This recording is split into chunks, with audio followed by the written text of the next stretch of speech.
Kindness, widely considered a virtue, can sometimes lead to unexpected pitfalls. It's a bit of a head-scratcher, isn't it? After all, kindness is the golden thread that weaves our society together. It's the gentle hand that soothes, the warm smile that welcomes, the reassuring word that uplifts. But here's a surprising truth: even kindness, when misapplied or overused, can have a dark side. Now, don't get us wrong. We're not advocating for a world devoid of kindness. Far from it. But it's crucial to recognize that anything in excess, even something as noble as kindness, can lead to unintended consequences. Picture it like a seesaw. Too much weight on one side and the balance tips. Over the course of this discussion, we're going to explore 7 ways in which unchecked kindness can, in fact, lead to some pretty sticky situations. Intrigued?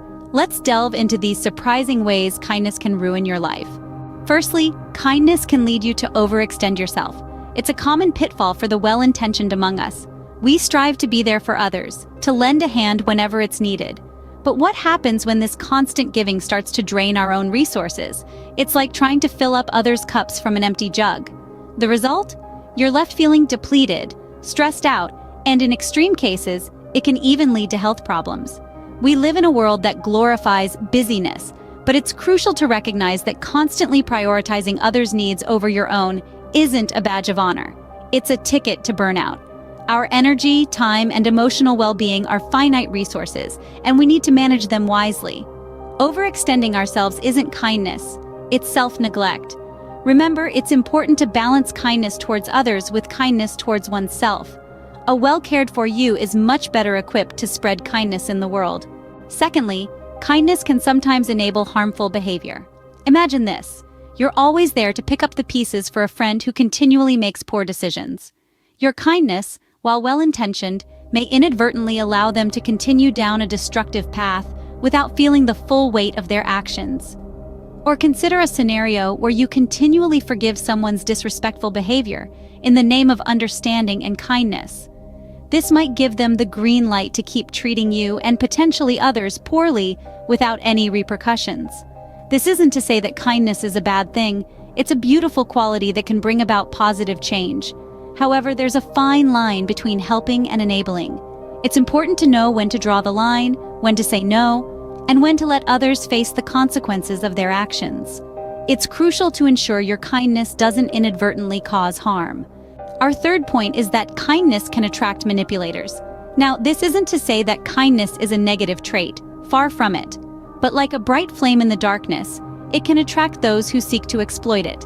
These tend to be individuals who are adept at manipulation, individuals who see kindness as a weakness to be leveraged for their own gain. Imagine a scenario where someone is constantly taking advantage of your generosity, always asking for more, never appreciating what you've already given. They may use guilt, flattery, or even emotional blackmail to get what they want. This is a clear example of manipulation. The key here is to recognize these situations for what they are. It's crucial to set boundaries, to know when to say no. Remember, kindness is a strength, not a weakness. It's about respect, empathy, and understanding. Kindness should never become a gateway for manipulation. Fourthly, kindness can sometimes result in a loss of respect. Now, how does that happen? Imagine being that person who is always ready to agree, always willing to help, always kind and generous. This might seem like a good thing on the surface, but it can lead others to take your opinions less seriously. You may ask why? It's because your constant agreement and kindness can be mistaken for a lack of assertiveness or a lack of individuality. People may start to think that you're not capable of standing your ground or expressing a unique viewpoint, and this in turn can lead to a loss of respect. It's crucial to remember that kindness should never be a substitute for assertiveness or individuality. In fact, it's often the balance between kindness and assertiveness that earns the most respect. Respect is a two-way street, and kindness should never compromise it. Our fifth way is that kindness can suppress honest expression. It's a curious thing, isn't it? How a virtue like kindness can sometimes become a silencing shroud, stifling our true thoughts and feelings. We might hold back criticism, conceal discomfort, or even suppress our desires, all in the name of maintaining a kind facade. This act of suppression, however, can lead to a bubbling cauldron of internalized stress. It's like a pressure cooker, with every unspoken word, every withheld sentiment increasing the heat. And let's not forget the strain it puts on our relationships. A relationship built on half-truths and suppressed feelings is like a house of cards, waiting for the slightest gust of wind to bring it down. Remember, kindness is not synonymous with silence. It's about empathy, respect, and compassion, yes, but it's also about honesty. True kindness considers the well-being of others without sacrificing one's own. Kindness should never stifle your voice. Sixthly, kindness can create unhealthy dependence. Imagine a scenario where you're always there to lend a helping hand, constantly supporting and assisting a friend or family member in every hurdle they face. This constant help, though well-intentioned, can lead to an unusual dynamic. It can cause the other person to become overly dependent on you. They might start to rely on your assistance for everything, even for tasks they could handle on their own. This dependence prevents them from developing their own problem-solving skills. Picture a bird that's always fed by its parent. If the parent bird never stops feeding it, the young bird will never learn to hunt for its own food. It's a similar situation when you're always kind to the point of fostering dependence. The person you're helping doesn't learn to stand on their own 2 feet. Kindness should empower, not create dependence. Lastly, kindness can foster unrealistic expectations. Now that's a bit of a curveball, isn't it? But let's delve into it.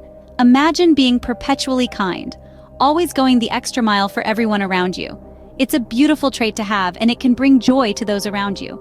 But there's a catch. When you're constantly kind, constantly considerate, it can lead others to expect the same level of consideration all the time. And this, ladies and gentlemen, is not always possible or healthy. Picture this. You're having a rough day. You're tired, you're stressed, and you just want to curl up with a good book or a movie. But your friend calls, needing a favor, expecting the same level of kindness you always provide. You feel obligated to help, even though you're running on fumes. This could lead to resentment, stress, and strained relationships. On the other side of the coin, the people around you might start to believe that your level of kindness is the norm. They might start expecting the same from others, setting themselves up for disappointment when they realize that not everyone operates the same way. This could lead to them feeling let down, or even questioning the sincerity of others' actions. It's crucial to understand that kindness should not be a constant performance.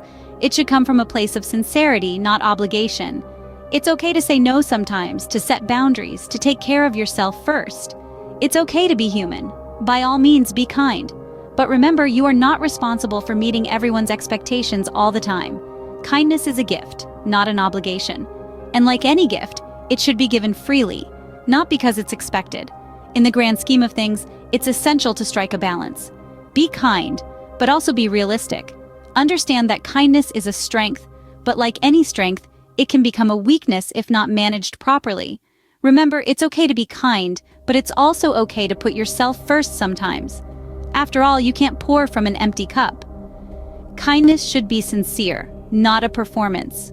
To recap, kindness, while a virtue, can sometimes lead to unexpected problems. We've journeyed through 7 ways this can happen. Firstly, by overextending oneself, kindness can leave you feeling drained and underappreciated. Secondly, it can enable harmful behavior, allowing others to continue down destructive paths without facing consequences. Thirdly, your kindness might attract manipulators, those who see your good nature as a means to their ends. Fourthly, it can lead to a loss of respect.